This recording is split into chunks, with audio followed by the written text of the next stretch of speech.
Halo semua, ketemu lagi dengan Mem Yunike dalam kelas fisika. Kali ini kita akan membahas mengenai kalor dan perubahannya. Kompetensi dasarnya yaitu memahami konsep suhu, pemuaian, kalor, perpindahan kalor, dan penerapannya dalam mekanisme menjaga kestabilan suhu tubuh pada manusia dan hewan, serta dalam kehidupan sehari-hari. Berikut ini adalah indikator dari pertemuan kali ini. Oke, sebelum mempelajari materi mengenai kalor, Mem akan menjelaskan manfaat mempelajari materi ini. Yang pertama, salah satu sumber energi yang dapat memancarkan energi kalor atau panas adalah matahari. Dengan energi kalor yang bersumber dari matahari, kita dapat menjemur pakaian. Kemudian yang kedua adalah termos. Termos biasa digunakan untuk menyimpan air panas. Dengan dinding di dalam termos yang dirancang seperti kaca atau benda-benda yang mengkilat, maka kalor yang terdapat pada air panas tersebut tidak akan berpindah dengan cepat. Jadi, termos merupakan alat yang memanfaatkan prinsip tentang energi kalor. Kemudian yang ketiga adalah terjadinya angin darat dan angin laut merupakan salah satu peristiwa dari konveksi udara. Konveksi merupakan perpindahan kalor yang disertai dengan perpindahan partikel. Konveksi biasa terjadi pada zat fluida atau zat yang dapat mengalir seperti air dan udara. Oleh karena itu, para nelayan memanfaatkan angin darat untuk dapat mencari ikan. Nah, banyak sekali ya manfaat kita mempelajari energi kalor. Apakah kalian dapat menyebutkan contoh yang lainnya?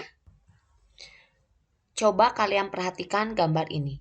Apa yang akan kamu rasakan ketika kamu menyentuh ujung sendok yang tercelup pada kopi yang panas? Tentu saja tangan kamu akan terasa panas karena ujung sendok yang kamu pegang menjadi panas. Mengapa hal tersebut terjadi? Untuk itu, di pertemuan kali ini kita akan menyelidiki lebih lanjut lagi mengenai apa pengertian kalor, kemudian apa satuan kalor, dan bagaimana kalor dapat berpindah.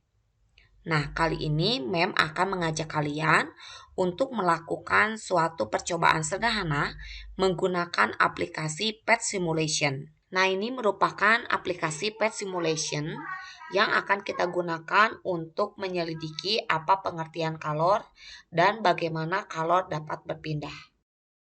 Bukan pengamatan, Mem akan menjelaskan apa saja item-item yang ada pada aplikasi. Yang pertama adalah di sini ada simbol termometer. Termometer ini dapat kita gunakan untuk mengamati kenaikan suhu yang terjadi pada suatu zat ketika dipanaskan. Kemudian di sini ada dua jenis zat cair yang berbeda. Yang pertama air dan yang kedua minyak. Kemudian di sini ada zat padat yang berbeda juga, yaitu iron atau besi dan batu bata.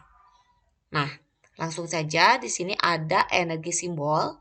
Nah, kita harus menceklis bagian energi simbol untuk mengetahui seberapa besar energi kalor yang tersimpan pada suatu zat. Tentu saja ketika kita berikan checklist pada energi simbol, maka akan terlihat perbedaan besar kecilnya energi kalor yang tersimpan pada suatu zat. Langkah pertama, kita akan menyimpan gelas kimia berisi air dan minyak pada alat pemanas seperti ini. Kemudian, kita simpan termometer pada kedua zat untuk menyelidiki kenaikan suhu awal sebelum dipanaskan. Kemudian langkah berikutnya kita checklist simbol energi dan link heater untuk membantu memvisualisasikan energi kalor yang berpindah. Oke, langsung aja ya, kita akan nyalakan api pada pembakar. Nah, coba kalian perhatikan suhu pada kedua zat tersebut. Dan juga perhatikan jumlah energi kalor ketika kedua zat dipanaskan. Apa yang akan terjadi? Nah, berdasarkan hasil pengamatan, diperoleh bahwa yang pertama, perubahan suhu kedua zat berbeda tergantung pada jenis zatnya. Minyak mengalami perubahan suhu atau kenaikan suhu lebih banyak daripada air. Tetapi ketika kita amati jumlah energi kalor yang diserap oleh minyak lebih sedikit dibandingkan pada air. Artinya air tidak mudah panas karena memiliki kalor jenis yang lebih besar daripada minyak.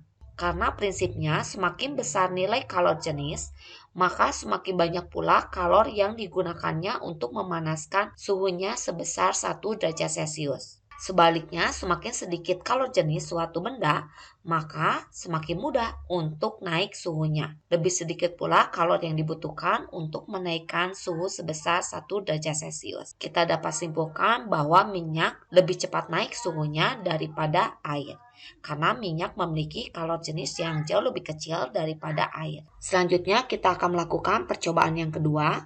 Kita akan letakkan batu bata dan besi di atas pembakar. Kemudian kita checklist energi simbol dan limiter. Lalu kita simpan termometer pada kedua zat. Kemudian kita akan mengamati kenaikan suhu dan jumlah energi kalor yang diserap saat dipanaskan. Coba perhatikan peristiwa ini. Berdasarkan hasil pengamatan, besi merupakan benda yang bersifat konduktor, yaitu benda yang mudah menghantarkan panas, sedangkan batu bata termasuk benda yang bersifat isolator, yaitu benda yang sulit menghantarkan panas. Terlihat dari jumlah energi kalor yang berpindah atau diserap oleh kedua zat itu lebih banyak besi daripada batu bata, sehingga benda isolator dapat menyimpan panas lebih lama daripada benda konduktor.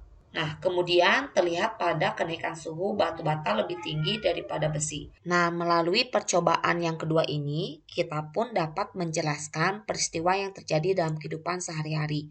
Mengapa ketika kita memegang benda-benda atau gagang pintu yang terbuat dari logam, terasa lebih dingin daripada benda yang terbuat dari bahan isolator, misalnya kayu. Nah, pada saat kita memegang gagang pintu logam, maka ada kalor yang berpindah dari tangan kita ke logam yang bersifat konduktor, bahan yang mudah untuk menyerap panas. Itulah sebabnya maka kita merasakan gagang logam akan terasa lebih dingin. Berbeda halnya dengan gagang pintu yang terbuat dari isolator. Bahan isolator lebih sulit untuk menghantarkan panas, sehingga kayu cenderung lebih lambat untuk merambatkan panas daripada gagang pintu yang terbuat dari logam. Kemudian pengamatan yang ketiga, kita simpan air di atas pemanas, lalu kita masukkan besi ke dalam air. Kemudian kita akan panaskan air tersebut. Coba kalian perhatikan apa yang terjadi pada besi yang dimasukkan ke dalam air yang panas. Ya, besi yang dimasukkan ke dalam air yang panas akan mendapat kalor dari air tersebut yang telah dipanaskan. Jadi kalor berpindah dari air panas menuju besi. Sehingga kita dapat menyimpulkan pengertian dari energi kalor yaitu energi yang berpindah dari benda yang bersuhu tinggi ke benda yang bersuhu rendah. Nah, selanjutnya kalian pun dapat menyimpulkan berdasarkan hasil pengamatan yang sudah dilakukan dengan PES simulation. Kita dapat mendefinisikan pengertian dari kalor merupakan salah satu bentuk energi yang berpindah dari benda yang bersuhu tinggi ke benda yang bersuhu rendah ketika kedua zat tersebut disentuhkan. Kemudian satuan internasional dari kalor dinyatakan dengan joule atau disimbolkan huruf J, dan satuan lainnya yaitu kalori. 1 kalori adalah banyaknya kalor yang diperlukan untuk memanaskan sebanyak 1 kg air dengan suhu 1 derajat Celcius. Adapun 1 kalori itu sendiri sama dengan 4,2 joule atau 1 joule sama dengan 0,24 kalori. Alat untuk mengukur kalor disebut sebagai kalorimeter. Alat ini dapat juga dimanfaatkan untuk menentukan kalor jenis suatu zat. Nah, bagaimana cara untuk menghitung kalor? Kita gunakan rumus MACET. M-nya itu adalah massa dalam satuan kilogram, C-nya yaitu kalor jenis zat dalam satuan joule per kilogram derajat Celcius, dan T merupakan kenaikan suhu dari suhu awal menjadi suhu akhir setelah dipanaskan. Satuannya adalah derajat Celcius. Kemudian apa arti dari kalor jenis zat? Kalor jenis adalah banyaknya kalor yang diserap atau diperlukan oleh 1 kg zat untuk menaikkan suhunya sebesar 1 derajat Celcius. Atau bisa juga dapat dikatakan kemampuan suatu benda untuk melepas atau menerima kalor. Nah, bagaimana kalau dapat berpindah? Kalau dapat berpindah dengan cara konveksi, konduksi, dan radiasi. Konduksi terjadi pada zat padat, sedangkan konveksi terjadi pada zat fluida atau zat yang mudah untuk mengalir yaitu zat cair dan gas. Sedangkan radiasi adalah perpindahan kalor tanpa memerlukan medium. Oke, demikianlah pembahasan mengenai kalor dan perubahannya. Sampai bertemu pada video selanjutnya.